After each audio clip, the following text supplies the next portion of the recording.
Hello students, welcome to my class. Students, आज हम लोग फिर से प्रॉब्लम सॉल्व करेंगे। प्लीज़ मेक श्योर कि आपका प्रीवियस क्लासेस का लेक्चर्स क्लियर है, मतलब कॉन्सेप्ट्स आपका क्लियर है। अगर आपका कॉन्सेप्ट क्लियर है और आपको सब कुछ लगभग याद है तो आपको आराम से स्टूडेंट समझ में आ जाएगा। ठीक है, शुरू करते हैं आज का क्लास। ये है आज का पहला एग्जाम्पल। ठीक है, एक पार्टिकल जिसका मास है m, this is a particle जिसका मास है m, उसको एक रेफरेंस लेवल से h हाइट ऊपर से रिलीज किया गया, जस्ट रिलीज्ड। ठीक है, इस रेफरेंस लेवल के h हाइट ऊपर से उसको रिलीज किया गया। ठीक है, तो आपको बेसिकली यहाँ पे यानी कि बॉटम में इसका वेलोसिटी क्या होगा, इस पार्टिकल का वेलोसिटी क्या होगा वो निकालना है। ठीक है, इस पार्टिकल का वेलोसिटी क्या होगा, यहाँ पे जब रीच करेगा एट द बॉटम, इस पार्टिकल का वेलोसिटी क्या होगा वो आपको निकालना है। ठीक है, तो स्टूडेंट्स ये ऑलरेडी हम लोगों ने निकाला by using equations of motion. एक बार देख लेते हैं कैसे निकाला था स्टूडेंट्स। तो हम लोग यूज करेंगे v square equals to u square plus 2ias। इसको मानेंगे इनिशियल पॉइंट और इसको मानेंगे final point. This is my initial point and this is my final point. ठीक है, कोई प्रॉब्लम नो। हम लोग डाउनवर्ड डायरेक्शन पॉजिटिव ले लेते हैं तो एक्सीलरेशन क्या होगा students, it is acceleration due to gravity. ठीक है, ये बॉल पे क्या एक्सीलरेशन एक्ट करेगा, it is acceleration due to gravity. ये सब चीज हम लोग स्टूडेंट्स सॉल्व कर चुके, ये सब चीज हम लोग पढ़ चुके हैं, right, in the chapter motion in a straight line पढ़ चुके हैं ना। ये सब प्रॉब्लम्स हम लोग सॉल्व कर चुके हैं। तो स्टूडेंट्स प्लीज ध्यान दीजिए।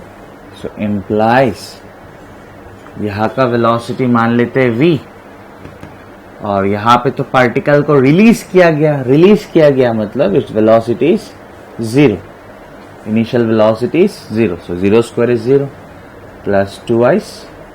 पार्टिकल जब नीचे आ रहा होगा, पार्टिकल पे एक्सीलरेशन क्या एक्ट करेगा, it's acceleration due to gravity. Free fall है ना, पता है हम लोग को ये सब चीज। ठीक है, व्हाट इज एस तो इनिशियल पोजीशन से फाइनल पोजीशन तक का डिस्प्लेसमेंट है। तो यहां से यहां तक का डिस्प्लेसमेंट क्या है, यहां से यहां तक का डिस्प्लेसमेंट क्या है, h। सो यहां से v क्या है स्टूडेंट्स, √2i GH। सो ये चीज हम लोग को ऑलरेडी पता है। ठीक है, ये चीज हम लोग को ऑलरेडी पता है, लेकिन आज हम लोग फिर से निकालेंगे यहाँ पे वेलोसिटी क्या होगा, लेकिन with the help of law of conservation of या principle of conservation of mechanical energy, principle of conservation of mechanical energy. तो फर्स्ट ऑफ ऑल क्या हम लोग यहाँ पे principle of conservation of mechanical energy use कर सकते हैं, तो answer is yes students. Principle of conservation of mechanical energy हम लोग तब यूज कर सकते हैं जब बॉडी पे सिर्फ और सिर्फ कंजर्वेटिव फोर्स वर्क करता है।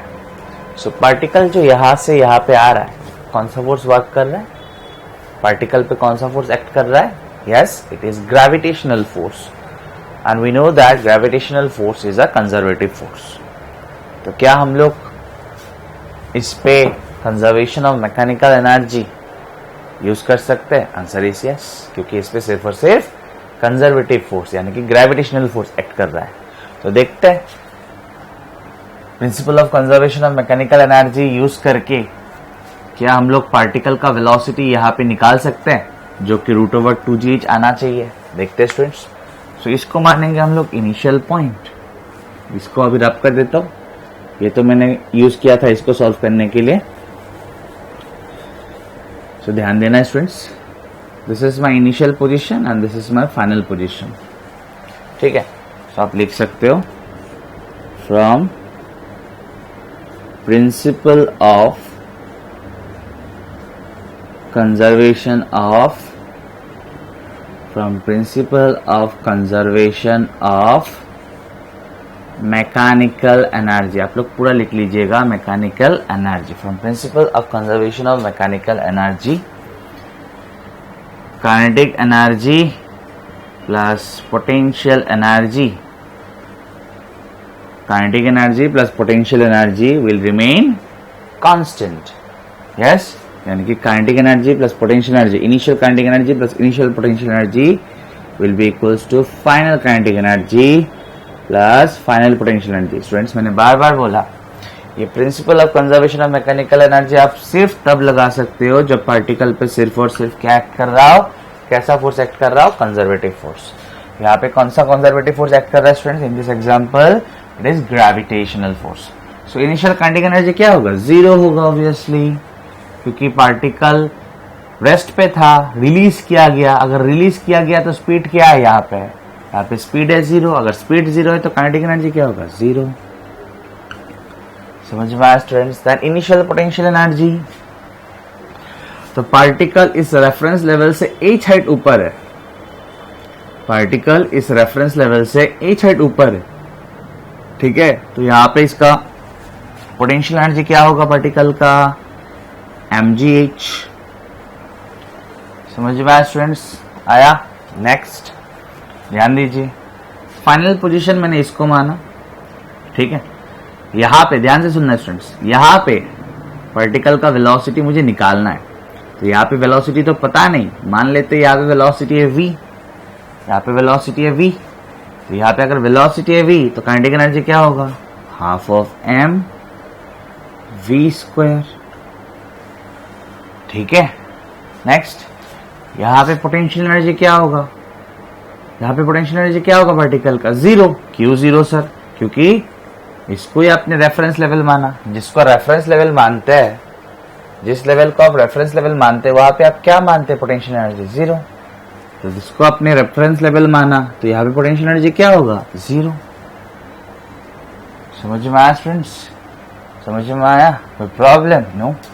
तो यहाँ से आप देख सकते हो आपका आया half of mv square equals to mgh, half of mv square equals to mgh। तो m cancel, v square equals to क्या होगा? 2gh, v square equals to क्या होगा? 2gh। So v equals to होगा रूट ओवर 2gh। सेम ही आया, same ही आया स्टूडेंट्स। नेक्स्ट एग्जांपल देख लेते हैं। Calculate the velocity of the bob of a simple pendulum.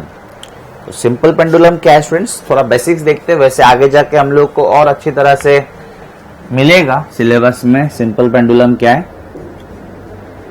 तो ये एक सपोर्ट है जहां से एक कॉटन थ्रेड के हेल्प से एक मेटेलिक स्फीयर सस्पेंडेड है, और यही मेटेलिक स्फीयर को हम लोग कहते हैं bob of the simple pendulum, ठीक है।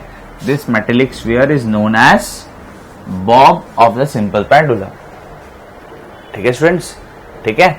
और इस पोजीशन को हम लोग कहते हैं बेसिकली मीन पोजीशन। क्या पोजीशन? मीन पोजीशन, ठीक है। तो ध्यान देना स्टूडेंट्स, तो ये जो सिंपल पेंडुलम है ये ऑसिलेट कर रहा है, ठीक है, ये ऑसिलेट कर रहा है, ठीक है। अब क्वेश्चन बढ़ते हैं। Calculate the velocity of the bob, calculate the velocity of the bob of a simple pendulum at its mean position. यहां पे पेंडुलम का वेलोसिटी निकालना है। If it is able to rise, if it is able to rise to a vertical height of 10 centimeter, अगर वो ध्यान से सुनना स्टूडेंट्स, अगर वो ऑसिलेशन करते वक्त मैक्सिमम हाइट कितना रीच कर सकता है? 10 सेंटीमीटर, ठीक है। While oscillation अगर वो maximum height 10 centimetre vertical height अगर 10 सेंटीमीटर रीच कर सकता है 10 सेंटीमीटर राइज हो सकता है, तो आपको मीन पोजीशन पे इसका वेलोसिटी क्या होगा वो निकालना है। ठीक है स्टूडेंट्स, कोई प्रॉब्लम है यहां तक? नो। ठीक है, ये मैक्सिमम हाइट रीच किया 10 सेंटीमीटर, मतलब ऐसे ऑसिलेट कर रहा है, ऐसे यहां से ये से ही ये। ठीक है, समझ में आया स्टूडेंट्स? तो ध्यान दीजिए, प्लीज कॉन्सेंट्रेट स्टूडेंट्स। इस बॉब पे कितना फोर्स एक्ट कर रहा है स्टूडेंट्स? यस, थोड़ा सोच के देखिए। इस बॉब पे 2 फोर्स एक्ट कर रहा है, इस बॉब पे 2 फोर्स एक्ट कर रहा है। One is gravitational force mg, अगर बॉब का मास ले लेंगे m, तो एक तो gravitational force mg, another force is tension in the string. ठीक है ना, ये स्ट्रेच्ड स्ट्रिंग है, दिस स्ट्रिंग इज स्ट्रेच्ड, तो इसमें टेंशन आएगा। तो बॉब में एक्ट कर रहा है टेंशन, बॉब में एक्ट कर रहा है tension away from the Bob. समझ में आता है? ये सब हम लोग पढ़ चुके स्टूडेंट्स बहुत। But in this oscillation work done by tension is 0, work done by tension is always 0। आप बोलोगे कैसे? तो ध्यान दीजिए स्टूडेंट्स, मान लेते हैं बॉब यहां पे आया। ठीक है, अगर आप छोटा छोटा डिस्प्लेसमेंट देखेंगे स्टूडेंट्स, अगर आप छोटा छोटा डिस्प्लेसमेंट देखेंगे, मान लेते हैं बॉब यहां पे आया, वाइल ऑसिलेशन बॉब यहां पे आया। ठीक है स्टूडेंट्स, वाइल ऑसिलेशन बॉब यहां पे आया। क्लियर? या बॉब यहां से यहां आया। ठीक है, तो students tension will be always perpendicular to displacement, tension will be always perpendicular to displacement, tension will be always perpendicular to displacement. समझ में आया स्टूडेंट्स? मान लेते हैं बॉब ऑसिलेट कर रहा है ना ऐसे ऐसे, मान लेते हैं बॉब यहां से यहां आया या यहां से आया, तो आप देख सकते हो हमेशा tension will be perpendicular to displacement. और अगर फोर्स परपेंडिकुलर टू डिस्प्लेसमेंट होता है तो work done by the force क्या होता है? 0। F as cos of 90 हो जाएगा ना, 0 होगा वर्क। पता है हम लोग को ये सिर्फ if force is perpendicular to displacement then work done by force is 0। तो ये आप याद रख सकते हो स्टूडेंट्स हमेशा। ठीक है, कि work done by tension in an oscillating pendulum is 0। ठीक है, कोई प्रॉब्लम स्टूडेंट्स? नो। आप बोलोगे सर mg भी तो परपेंडिकुलर टू डिस्प्लेसमेंट है, वो तो यहाँ पे दिख रहा है, हमेशा थोड़ी ना होगा। यहाँ पे भी तो mg इस हो रहा है, अभी mg परपेंडिकुलर टू डिस्प्लेसमेंट दिख रहा है क्या? ठीक है, वो तो सिर्फ यहाँ पे दिख रहा है थोड़ा, but tension will be always perpendicular to displacement, लेकिन mg हमेशा परपेंडिकुलर टू डिस्प्लेसमेंट नहीं होगा। ठीक है स्टूडेंट्स, तो अगर मैं आपको पूछूं, ध्यान से सुनना स्टूडेंट्स, कि यहाँ पे बॉब में कितना फोर्स एक्ट हो रहा है, आप बोलोगे 2, one is gravitational force, another is tension. But work done by tension तो 0 है, वर्क डन बाय टेंशन तो 0 है, तो वर्क कौन कर रहा है? सिर्फ और सिर्फ gravitational force, which is a conservative force, और क्योंकि कंजर्वेटिव फोर्स यानी कि ग्रेविटेशनल फोर्स सिर्फ वर्क कर रहा है, आप किसके बारे में सोच सकते हो? Principal of conservation of mechanical energy. समझ में आया स्टूडेंट्स? तो आप ऐसे लिख सकते हो, from principal of conservation of mechanical energy. ठीक है, तो आपको जो मर्जी, आपको इसको इनिशियल लेना है लीजिए, इसको इनिशियल लेना है लीजिए। ठीक है, तो इसको इनिशियल ले लेता हूं, इसको फाइनल ले लेता हूं। ठीक है स्टूडेंट्स, तो क्या होगा? Initial kinetic energy plus initial potential energy is equals to final kinetic energy plus final potential energy. ठीक है, इसको हम लोग रेफरेंस लेवल मान लेते हैं, ये वाला लेवल को रेफरेंस लेवल मान लेते हैं,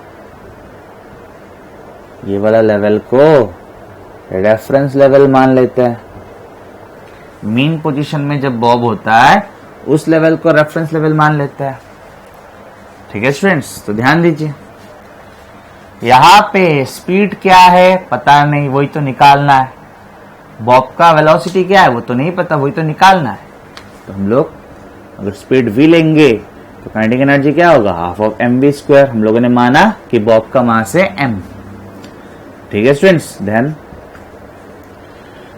इसी को आपने रेफरेंस लेवल लिया तो यहां पे पोटेंशियल एनर्जी क्या होगा, 0।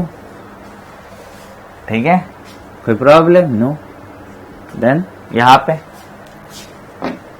पे रेफरेंस लेवल से कितना हाइट है स्टूडेंट्स, 10 सेंटीमीटर। इसका रेफरेंस लेवल से हाइट क्या है, 10 सेंटीमीटर, ध्यान देना है। ठीक है, इस बॉब का रेफरेंस लेवल से हाइट कितना है, 10 सेंटीमीटर। तो पोटेंशियल एनर्जी क्या होगा, mgh मान लेते हैं। 10 सेंटीमीटर इस h लास्ट में बिठाऊंगा स्टूडेंट्स, कोई प्रॉब्लम नो। नेक्स्ट यहाँ पे ध्यान दीजिए, यहाँ पे काइनेटिक एनर्जी क्या होगा स्टूडेंट्स, 0। आप बोले कैसे पता आपको 0 है, तो ध्यान से सुनना है। If it is able to rise to a vertical height of 10 centimetre, ध्यान से सुनना है। ये जब ऑसिलेट कर रहा है, यहाँ पे देखिए, यहाँ पे देखिए,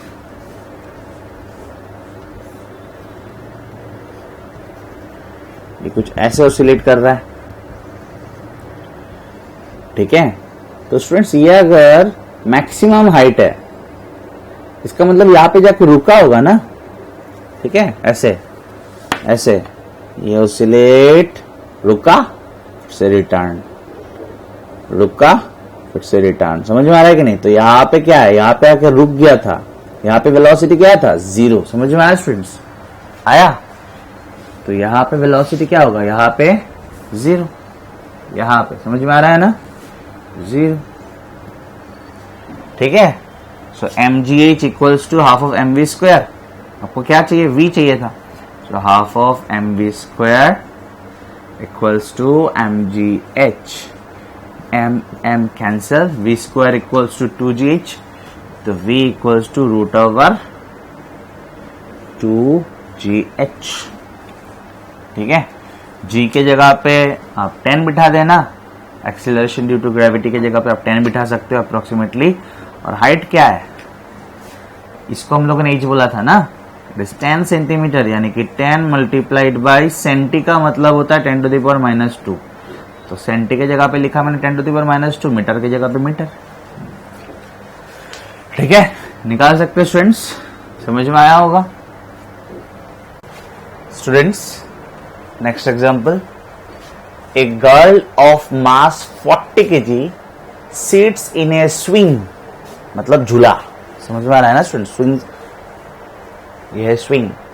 seats in a swing formed by a rope of 6 metre length. अच्छा, देखते हैं। सो ये है स्ट्रिंग।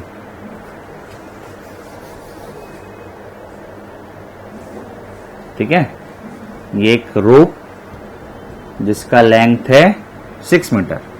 ये पूरा लेंथ कितना है रोप का, 6 मीटर। ठीक है, और यहां पे एक गर्ल है जिसको मैं एक पार्टिकल मान सकता हूं। ठीक है, a person pulls the swing to a side so that the rope makes an angle of 60 degree with the vertical. एक आदमी ने क्या किया, इसको पुल किया साइड में। ठीक है, और इतना पुल किया जिससे कि अभी जो है क्या बोला, सो that the rope makes an angle. अभी जो है रोप जो है वर्टिकल के साथ 60 डिग्री एंगल बना रहा है। Rope is making an angle of 60 degree with the vertical. Vertical के साथ 60 डिग्री एंगल बना के इसको पुल किया गया। ठीक है स्टूडेंट्स, कोई प्रॉब्लम नो। तो फिलहाल लेंथ ऑफ द रोप हम लोग L मान लेते हैं, which is 6 metre, which is 6 metre. ठीक है, क्वेश्चन में क्या पूछा वो देख लेते हैं। What is the gain in potential energy of the girl. तो ऑब्वियसली गर्ल अगर हाइट पे यहां से यहां तक जब गया, हाइट पे आया ना स्टूडेंट्स, जब यहां से यहां तक गया हाइट पे आया। ठीक है, तो वो कितना पोटेंशियल एनर्जी उसका गेन हुआ वो आपको बोलना है। ठीक है, कितना पोटेंशियल एनर्जी यहां से यहां तक आया तो हाइट पे आया ना, कितना पोटेंशियल एनर्जी गेन हुआ वो आपको निकालना है। ठीक है स्टूडेंट्स, ठीक है। तो देखिए मास पता है हमको मास पता है पार्टिकल का, बेसिकली गार्ड का मास पता है। ठीक है, mgh होगा ऑब्वियसली, इसको हम लोग लेवल मान लेंगे, रेफरेंस लेवल। ठीक है, तो इसको अगर रेफरेंस लेवल मान लेंगे तो इसके रेस्पेक्ट में इसका पोटेंशियल एनर्जी कितना ज्यादा है वो ही निकालना है बेसिकली, mgh। ठीक है, सो ये है h, ये मान लेते हैं h। ठीक है, तो इसके हिसाब से या इस लेवल के हिसाब से यहाँ पे पोटेंशियल एनर्जी कितना ज्यादा होगा, mgh। ठीक है, बेसिकली इसको अगर आप जीरो पोटेंशियल एनर्जी लेवल यानी कि रेफरेंस लेवल मानेंगे तो यहाँ पे पोटेंशियल एनर्जी क्या होगा, mgh। तो mgh निकालना है मुझे, तो mgh निकालने के लिए m तो हम लोग को पता है इट्स 40 kg, g तो इट्स 9.8 और आप 10 ले सकते हो अप्रोक्सीमेटली। बेसिकली चाहिए क्या, h। तो h निकालते हैं स्टूडेंट्स, h निकालते हैं। तो ध्यान दीजिए, ये निकालते सबसे पहले ये वाला। ठीक है, कॉन्सेंट्रेट स्टूडेंट्स, इसको नाम दे देते क्या देंगे, y। So in this triangle देखिए, इन दिस ट्राइंगल अगर ये एंगल है तो ये हो गया हाइपोटेन्यूस और ये हो गया बेस। एंगल के साथ वाला साइड बेस होता है, this is base and this is hypotenuse. तो बेस और हाइपोटेन्यूस को कौन रिलेट करता है, कौन सा ट्रिगोनोमेट्रिक रेशियो रिलेट करता है students, yes it is cos. तो कॉस 60 डिग्री इक्वल्स टू क्या होगा, बेस बाय हाइपोटेन्यूस यानी कि y by L. y by L implies y equals to L cos of 60 degree. ठीक है, what is L? L is length of the rope. ठीक है, this is also L. ये पूरा क्या है, L है। This length of the rope. So according to question is 6 meter. Rope of 6 meter length. तो ये हो गया 6 and cos 60 degree is half. So it's 3 meter. Y कितना है स्टूडेंट्स, 3 मीटर आया।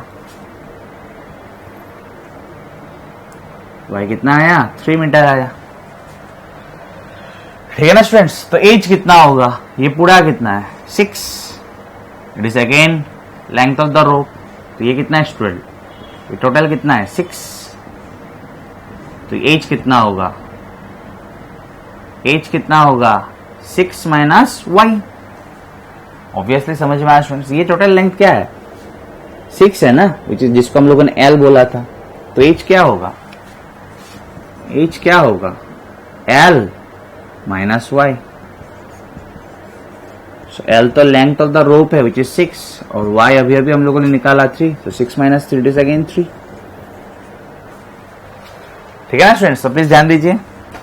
तो यहां से यहां तक, यहां से यहां तक गार्ड को पुल करके, मतलब पुल करके लेके गया।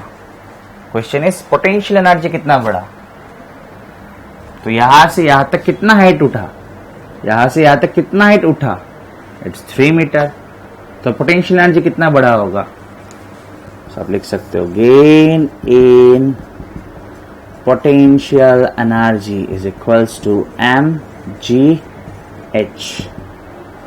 समझ में आया स्टूडेंट्स, यहां से यहां तक कितना हाइट ऊपर आया, h। तो पोटेंशियल एनर्जी कितना बढ़ा होगा, mgh। Mass of the girl it's 40 kg। Acceleration due to gravity आप अप्रोक्सीमेटली 10 ले सकते हो।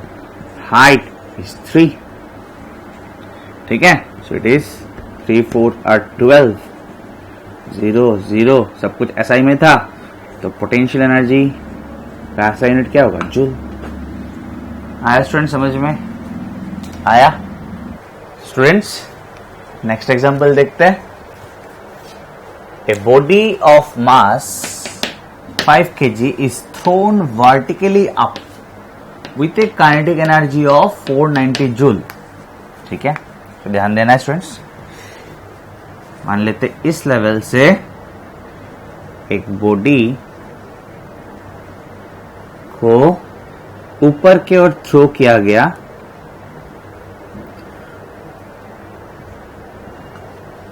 with kinetic energy K equals to 490 joule. ठीक है स्टूडेंट्स, क्वेश्चन देखते हैं। What will be height eight which the kinetic energy of the body becomes half of the original value. तो बोला वो कौन सा हाइट होगा, ठीक है, वो कौन सा हाइट होगा, मतलब हाइट आपको निकालना है, वो कौन सा हाइट होगा जहां पे काइनेटिक एनर्जी हाफ हो जाएगा। ठीक है, half of the original value, मतलब जिस काइनेटिक एनर्जी से बॉडी को छोड़ा गया था उसका हाफ हो जाएगा। तो यहां पे मैंने अगर के लिया तो यहां पे क्या होगा स्टूडेंट्स, k/2। ठीक है, वेयर एज व्हाट इज के इज 490 जूल, मतलब जिस काइनेटिक एनर्जी से बॉल को ऊपर की ओर छोड़ा गया। तो क्वेश्चन इज कितना हाइट पे जाके काइनेटिक एनर्जी कम होके हाफ हो जाएगा। ठीक है, तो स्टूडेंट्स ये वाला तो आप लोग भी अभी आराम से निकाल सकते हो। ठीक है ना, एक बार ट्राई कीजिए, उसके बाद मेरा वाला देखिए। ठीक है, तो इसको हम लोग मानेंगे रेफरेंस लेवल, क्योंकि यहां से हाइट लिया गया है तो ये हो गया रेफरेंस लेवल। ठीक है, तो ध्यान दीजिए, इसको इनिशियल मान लेते हैं और इसको फाइनल मान लेते हैं। ठीक है, तो ध्यान दीजिए यहाँ पे क्या फोर्स एक्ट कर रहा है, सिर्फ और सिर्फ gravitational force which is a conservative force. तो हम लोग यूज कर सकते हैं conservation of mechanical energy. So initial kinetic energy plus initial potential energy equals to final kinetic energy plus final potential energy. Initial kinetic energy की जगह पे मैं के बिठा देता हूं, के यही है रेफरेंस लेवल। तो इसका हाइट कितना है रेफरेंस लेवल से, 0, तो इसका पोटेंशियल एनर्जी क्या होगा, 0। Final kinetic energy k/2 plus यहां पे पोटेंशियल एनर्जी क्या होगा, तो रेफरेंस लेवल से हाइट कितना है, h, तो होगा mgh। कोई प्रॉब्लम स्टूडेंट्स यहां तक, कोई प्रॉब्लम? बॉडी का मास भी दिया हुआ है जिसको थ्रो किया गया। ठीक है, तो ध्यान से देखिए अभी। सो mgh इक्वल्स टू क्या होगा स्टूडेंट्स, mgh होगा k minus k/2, k minus k/2, तो आएगा k/2। ठीक है ना, so implies h equals to, h ही तो निकालना है, इट्स k/2 mg। तो k तो हम लोग को पता है, it's 490 by 2। Mass of the body is 5 kg and g is 10। निकल के आ गया हाइट। समझ में आया स्टूडेंट्स, आया स्टूडेंट्स? नेक्स्ट एग्जांपल देखते हैं। सो ये एक हेमिस्फेरिकल बॉल है। ठीक है, एक पार्टिकल या एक छोटा सा बॉल जिसका मास है m, वो ऐसे ऑसिलेट कर रहा है। ठीक है, आप बोल सकते हो सिंपल हार्मोनिक मोशन पे है। तो what is simple harmonic motion? It's a kind of oscillation. तो उसके बारे में ज्यादा डिटेल्स में हम लोग आगे जाके पढ़ेंगे। ठीक है स्टूडेंट्स, सो ये एक बॉल है जो ऐसे A से C तक, C से A तक, A से C तक, C से A तक ऑसिलेट कर रहा है या सिंपल हार्मोनिक मोशन पे है। और ये जो सरफेस है ये एक स्मूथ सरफेस। ठीक है, ये जो सरफेस है ये स्मूथ सरफेस है, मतलब आपको फ्रिक्शन के बारे में नहीं सोचना है। ठीक है स्टूडेंट्स, एक बार क्वेश्चन देख लेते हैं। A ball of mass m makes SHM, SHM मतलब simple harmonic motion, basically a kind of oscillation.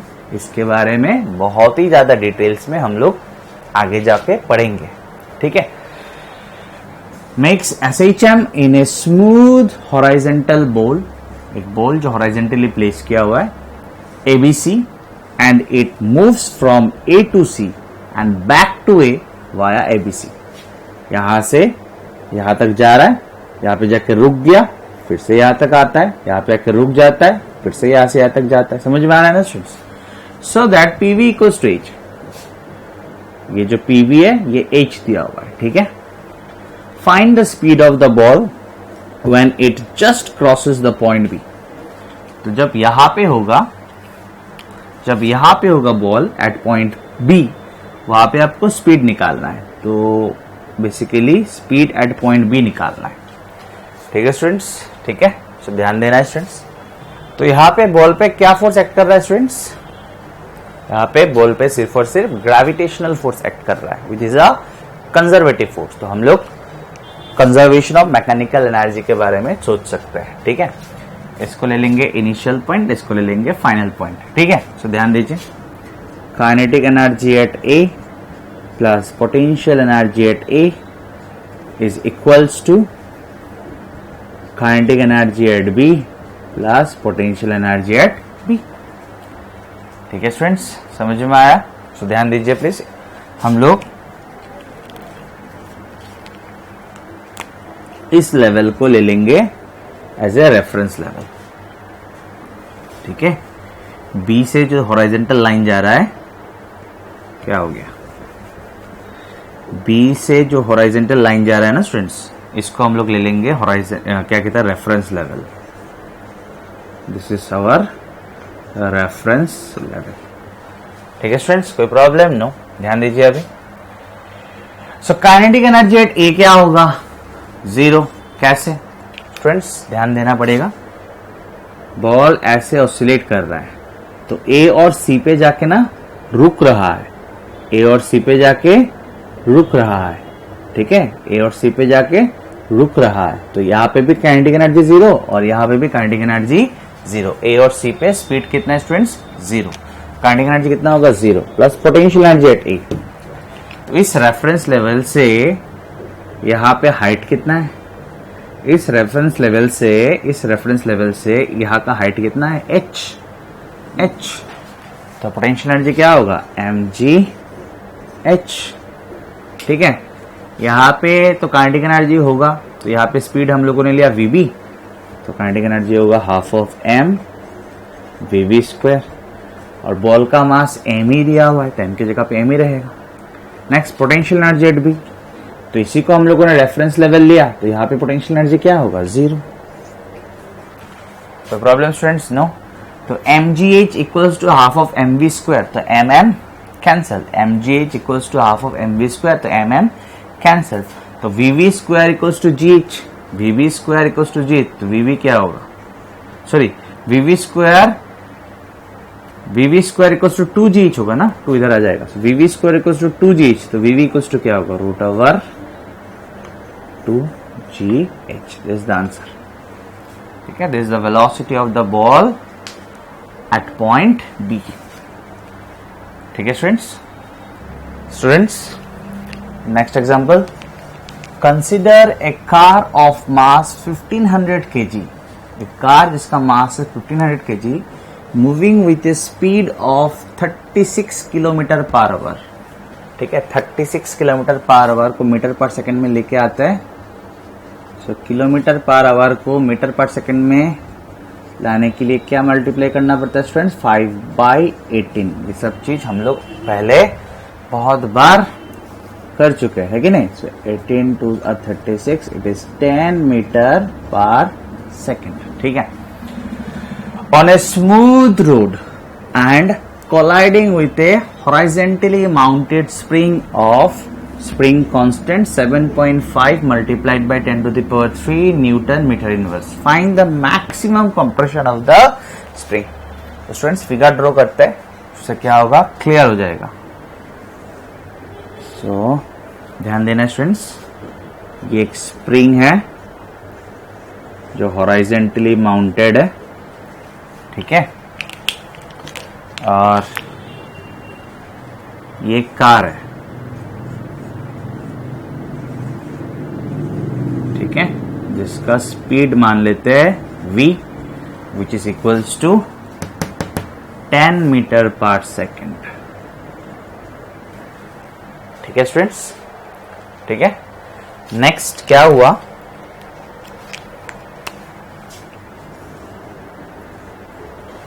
ये कार जाके स्प्रिंग से कोलाइड हुआ, समझ में आ रहा है कि नहीं? ठीक है, ये कार जाके स्प्रिंग के साथ कोलाइड हुआ और स्प्रिंग को ऑब्वियसली क्या करेगा, कंप्रेस करेगा।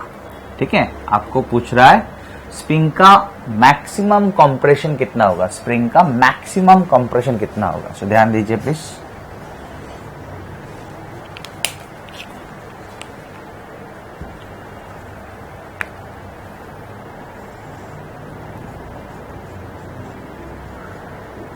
ये है कार, ठीक है, और कुछ ज्यादा ही कंप्रेस कर दिया मैंने।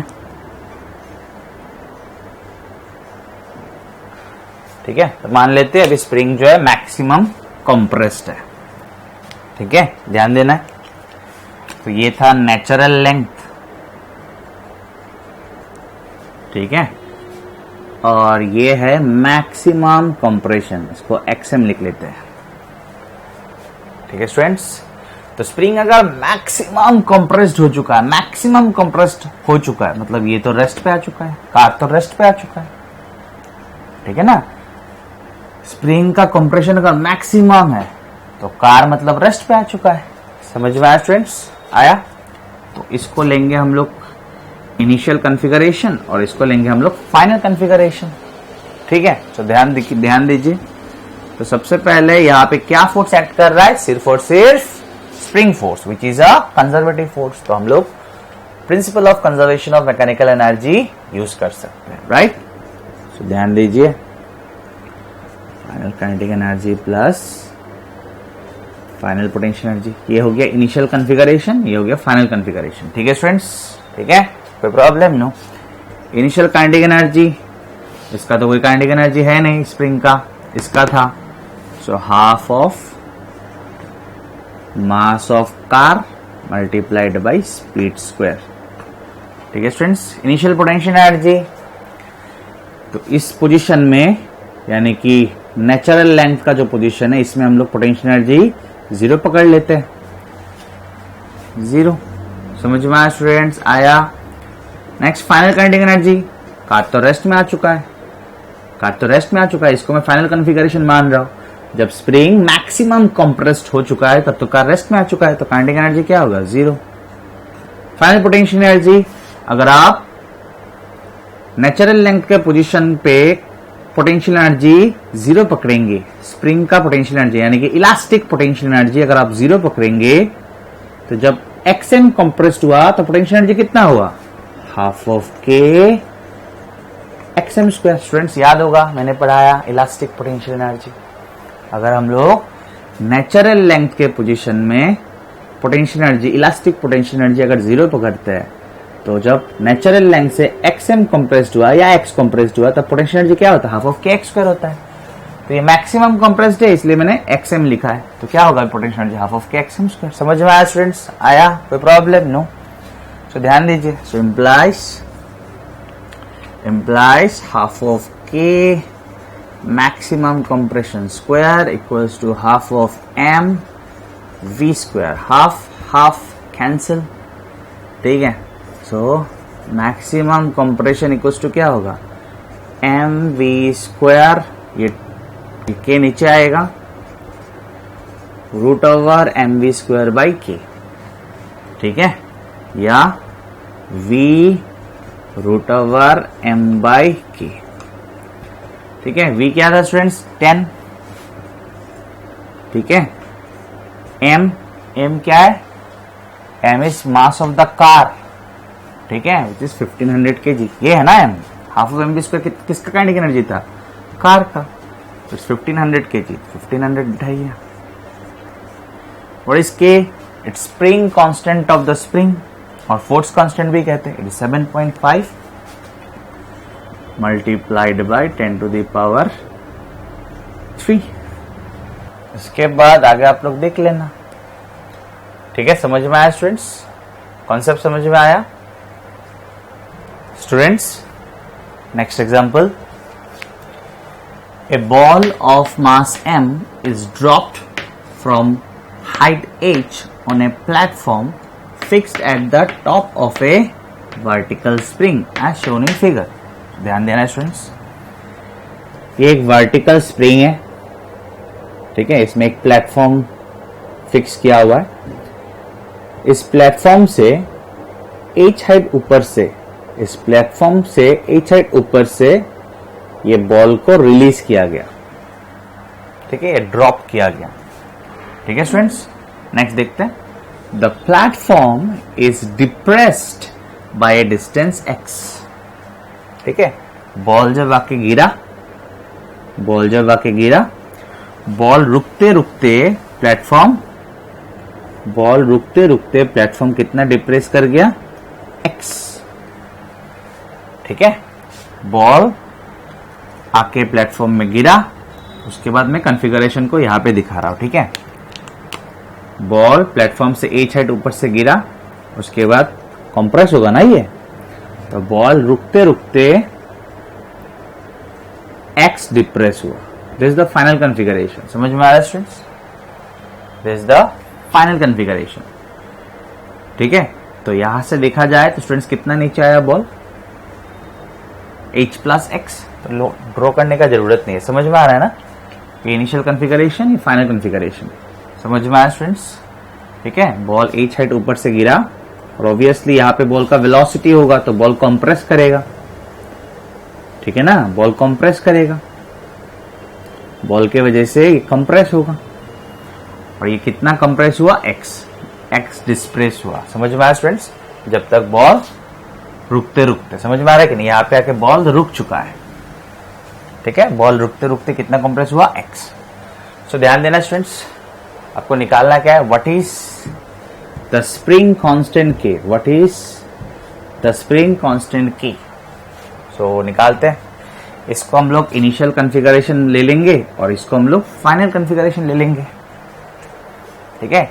इसको हम लोग इनिशियल कॉन्फ़िगरेशन ले लेंगे और इसको हम लोग फाइनल कॉन्फ़िगरेशन ले लेंगे, ठीक है। और यहाँ पे क्या फोर्स एक्ट कर रहा है, spring force and gravitational force, both are conservative force. That means हम लोग principle of conservation of mechanical energy use कर सकते हैं, ठीक है। नेक्स्ट, एक तो रेफरेंस लेवल लेना पड़ेगा, स्टूडेंट्स, ठीक है। सो ध्यान दीजिए, इसको ले लेते हैं हम लोग रेफरेंस लेवल, ठीक है, इसको हम लोग ले लेते हैं रेफरेंस लेवल। कोई प्रॉब्लम स्टूडेंट्स, कोई प्रॉब्लम नो। सो ध्यान दीजिए, तो हम लोग लिखेंगे initial kinetic energy plus initial potential energy is equals to final kinetic energy plus final potential energy, ठीक है। सो ये है इनिशियल कॉन्फ़िगरेशन, समझ में आया स्टूडेंट्स, कोई प्रॉब्लम नो। तो इनिशियल कॉन्फ़िगरेशन में काइनेटिक एनर्जी तो जीरो होगा क्योंकि बॉल को ड्रॉप किया गया, यहाँ पे बॉल का वेलोसिटी क्या है, जीरो, तो kinetic energy zero. Potential energy, spring का तो कोई पोटेंशियल एनर्जी नहीं होगा क्योंकि ना स्प्रिंग कंप्रेस्ड है ना स्प्रिंग स्ट्रेच्ड है, ये नेचुरल लेंथ है, समझ में आ रहा है स्टूडेंट्स, आ रहा है। तो इस लेवल से अगर इसको हम लोग रेफरेंस लेवल पकड़ते हैं, ठीक है, या अगर हम लोग का रेफरेंस लेवल है तो यहां से कितना हाइट पे है, h, तो इसका पोटेंशियल एनर्जी क्या होगा, mgh। लेकिन स्प्रिंग का कोई पोटेंशियल एनर्जी नहीं होगा क्योंकि स्प्रिंग ना कंप्रेस्ड है ना स्ट्रेच्ड है, समझ में आया students. So initial configuration, this final configuration, कोई प्रॉब्लम स्टूडेंट्स यहां तक, no. Then final kinetic energy, तो ये तो मैक्सिमम कंप्रेशन है, ठीक है, ये मैक्सिमम कंप्रेशन है, समझ में आ रहा है। बॉल रेस्ट पे आ चुका है, बॉल रेस्ट पे आते आते स्प्रिंग डिप्रेस किया बाई एक्स, ठीक है स्टूडेंट्स। तो यहाँ पे भी ये रुक चुका है, तो रुक चुका है मतलब काइनेटिक एनर्जी कितना, जीरो। पोटेंशियल एनर्जी, ध्यान से सुनना स्टूडेंट्स, तो ये नेचुरल लेंथ से कितना डिप्रेस हुआ, एक्स। स्प्रिंग नेचुरल लेंथ से कितना डिप्रेस हुआ, ये नेचुरल लेंथ था ना, कितना डिप्रेस हुआ, एक्स, तो इसका इलास्टिक पोटेंशियल एनर्जी क्या होगा, हाफ ऑफ के एक्स स्क्वायर। नेक्स्ट, क्या ये अभी रेफरेंस लेवल पे है ना, रेफरेंस लेवल से नीचे, तो ग्रेविटेशनल पोटेंशियल एनर्जी होगा। रेफरेंस लेवल पे होने से पोटेंशियल एनर्जी जीरो, ऊपर या नीचे होने से होगा, ऊपर होने से पॉजिटिव, नीचे होने से नेगेटिव, ठीक है। रेफरेंस लेवल से एच हाइट ऊपर था तो पोटेंशियल एनर्जी mgh, यहाँ पे रेफरेंस लेवल से x नीचे, तो पोटेंशियल एनर्जी क्या होगा स्टूडेंट्स, क्या होगा, माइनस mgx।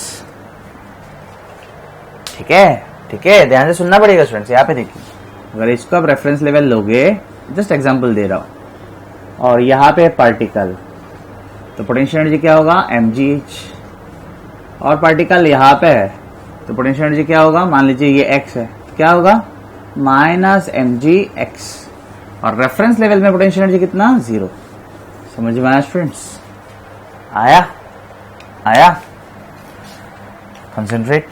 तो यहाँ पे आपको, यहाँ से आपको k निकालना है और कुछ नहीं। यहाँ से आपको क्या निकालना है, so half of kx square equals to क्या होगा, mgh।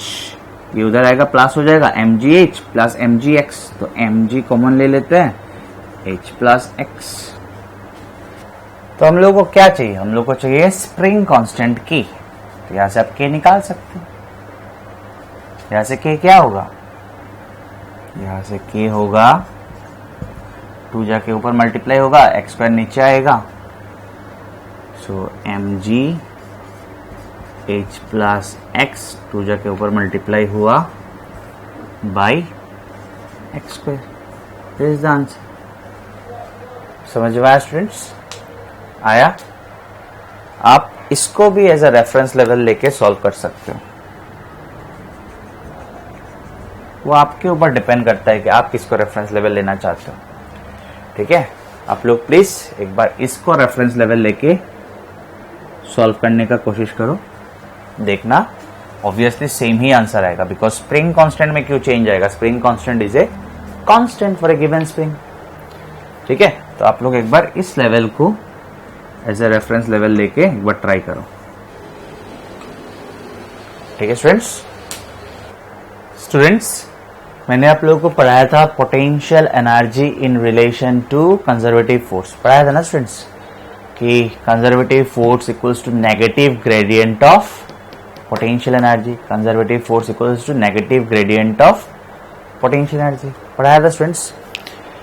ये है इन 1 डायमेंशन और ये है इन 3 डायमेंशन। ये सब पढ़ाया हुआ है। और ये कैसा डिफरेंशिएशन है स्टूडेंट्स, पार्शियल डिफरेंशिएशन। ठीक है, पार्शियल डिफरेंशिएशन कैसे करते हैं वो भी देखेंगे हम लोग। ठीक है, तो पहले एक बार इसके रिलेटेड एक प्रॉब्लम देख लेते हैं, उसके बाद इसके रिलेटेड एक देखेंगे। ठीक है स्टूडेंट्स, तो यहाँ पे ध्यान दीजिए। The potential energy for a conservative force is given by this. ठीक है, so potential energy is function of x only. Potential energy is function of x only. तो आप कंजर्वेटिव फोर्स अगर निकालेंगे तो कौन सा यूज करेंगे, ये वाला या ये वाला? ऑब्वियसली ये वाला। ठीक है, where A and B are constants. ठीक है, find out the expression of conservative force, very easy. ठीक है, so potential energy is a function of x only, तो ऑब्वियसली आप ये वाला यूज करोगे। ठीक है, तो एक्सप्रेशन ऑफ फोर्स निकालते students. So conservative force equals to negative gradient of potential energy, that means minus ddx of u, implies F equals to minus ddx of u की जगह पे ये बिठाओ,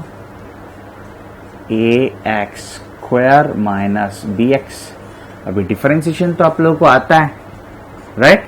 सो implies F equals to minus, तो minus को फिलहाल बाहर ही रख देता हूं। ए कांस्टेंट है, बाहर आएगा, ddx of x square minus b constant है, बाहर आएगा, ddx ऑफ एक्स। ठीक है, implies f equals to minus a ddx of x square क्या होगा student, ddx of x to the power n, याद है ना, it is nx to the power n minus 1। So ddx of x to the power n होगा n into x to the power n minus 1 minus b। ddx of x क्या होता है students, 1। So implies f equals to, minus को अंदर घुसा देते हैं अभी, minus 2i a x to the power 2 minus 1 is 1, तो लिखने का जरूरत नहीं है, माइनस b। ठीक है, या दोनों में माइनस है तो उसको बाहर ही रखते हैं, 2i ax plus b। This is the expression of conservative force. आया स्टूडेंट्स समझ में? स्टूडेंट्स नेक्स्ट एग्जांपल, और ये आज का लास्ट एग्जांपल है students. The potential energy for a conservative force is given by u equals to 5 of x cube y square z। तो यहाँ पे आप देख सकते हो students, potential energy is a function of x, y as well as z। ठीक है, क्या निकालने के लिए बोला गया? Find out the expression of conservative force. Because potential energy is a function of x, y, z, तो आपको इसके बारे में सोचना चाहिए। समझ में आया स्टूडेंट्स? आया। और अभी मैं आपको ये भी समझा दूंगा कि पार्शियली डिफरेंशिएट कैसे करता है। तो एफ वेक्टर यानी कि conservative force equals to minus, ठीक है, यहां पे ऐसे ही लिखना पड़ेगा स्टूडेंट्स, ऐसे ही लिखना पड़ेगा, ऐसे लिखने से नहीं होगा। ठीक है, माइनस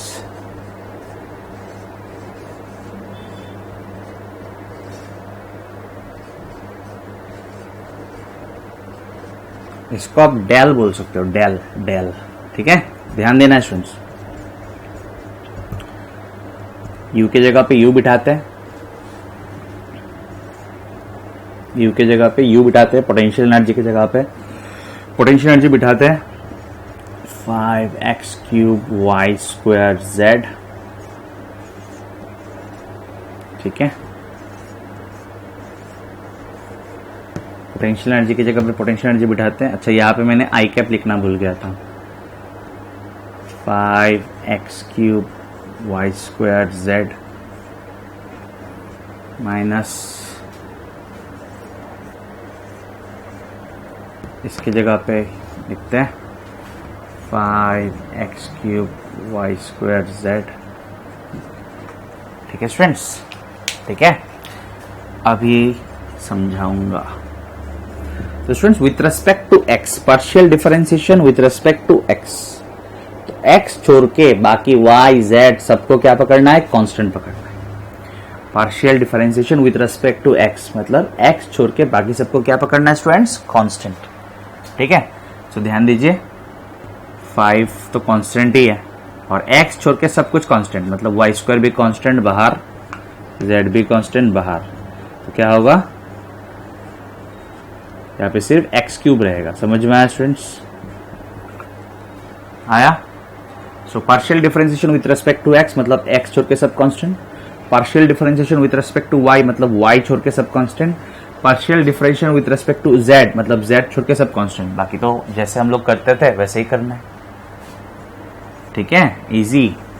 तो यहाँ पे partial differentiation with respect to y, तो y छोड़ के सब कांस्टेंट, तो 5 बाहर, x क्यूब बाहर, z बाहर।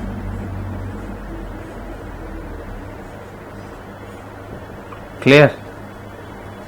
फिर से z छोड़ के सब कांस्टेंट, सो 5x क्यूब वाई स्क्वायर सब कांस्टेंट। समझ में आ रहा है? 5x cube Y square. उसके बाद तो स्टूडेंट्स आप लोगों को आता है क्या होगा? 5y square z del del x of x cube क्या होगा? x to the power n है, it's 3x to the power 3 minus 1 n x to the power n minus 1, basically 3 into x to the power 3 minus 1, so आएगा 3x to the power 3 minus 1 मतलब 2 I cap. Then 5x cube z, differentiation of y square क्या होगा? आपको तो पता है, it's 2 into Y to the power 2 minus 1, 2 into Y to the power 2 minus 1, so 2 minus 1 is 1, तो लिखने की जरूरत नहीं है, चेक है। Then 5x cube Y square, del del z of z क्या होगा स्टूडेंट? dx ऑफ x क्या होता है? 1, तो similarly del del z of z क्या होगा? 1। ठीक है, आपको ज्यादा कुछ मतलब कॉम्प्लिकेट बनाने का कोशिश नहीं करना है स्टूडेंट्स, आप लोग को जस्ट ये याद रखना है कि with respect to x differentiate कर रहे हो मतलब x छोड़ के सब constant, with respect to y differentiate कर रहे हो मतलब y छोड़ के सब constant, with respect to z differentiate कर रहे हो मतलब यहाँ पे जो भी z का टर्म है इसको छोड़ के सब कांस्टेंट, सिंपल। ठीक है, बाकी पहले जैसे डिफरेंशिएट करते थे वैसे ही होगा। ठीक है, तो यहाँ पे आंसर लिख लेते students, conservative force is equals to 3 5 15 15 x square y square z, 15x² y² z i cap. एक माइनस साइन भी तो था ना स्टूडेंट्स, ये माइनस साइन यहाँ पे देना भूल गया था, ठीक है। यहाँ पे एक माइनस साइन रहेगा, नेगेटिव साइन एक रहेगा। देन 2 5 are 10, तो ये हो गया 10 x³ yz, x³ yz, ठीक है। ऑब्वियसली j कैप रहेगा। देन यहाँ पे तो सब कुछ ठीक ठाक ही है, -5x³ y² k cap, -5x³ y² k cap, this is the answer. समझ में आया स्टूडेंट्स?